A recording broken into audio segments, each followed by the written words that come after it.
Problem has gotten so bad. Last week, an emergency room physician called us to get the word out about the outbreak. That doctor works at Spring Hill Medical Center. That's where Fox 10 News reporter Candace Murphy joins us live. Now, Candace, physicians are seeing a lot of these spice cases, right?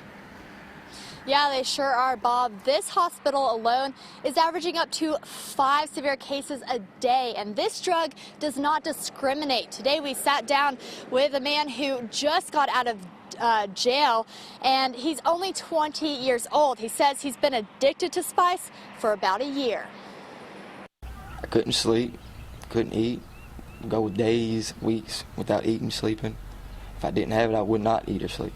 Daniel Blakenberg was arrested a week ago by Saraland police for possession of spice. He's since been released from jail, and today he sat down with Fox 10 News to warn others about the dangerous drug. If I smoked it, I felt literally crazy. If I didn't have it, I felt 10 times worse. Dr. Trey Sims at Spring Hill Hospital says he's been busy with patients just like Blakenberg, who end up in the emergency room after using the drug. Many of those patients going into a hallucinogenic rage. They require multiple people to hold them down. They're screaming, trying to fight and trying to hurt other people here, and have been doing that out in the public. Sims says recently there's been an increase in patients admitted after using the drug.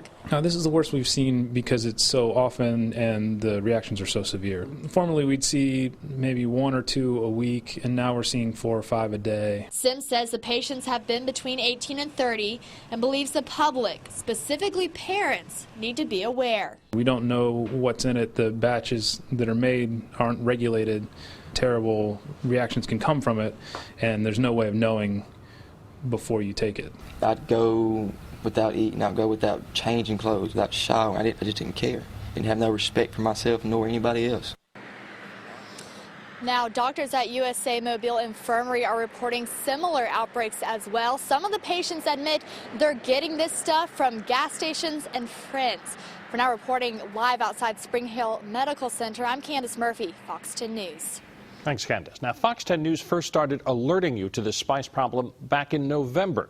That's when we aired a 2-part special report called Lethal High. Listen to how one man described his experience with spice. You know that there's something there, and in my mind it was the devil pulling me away, and it was basically a fight for my life. I mean, I saw him. He was physically there in front of me trying to take me, and every time I say that it sounds ridiculous, but in my mind it physically happened.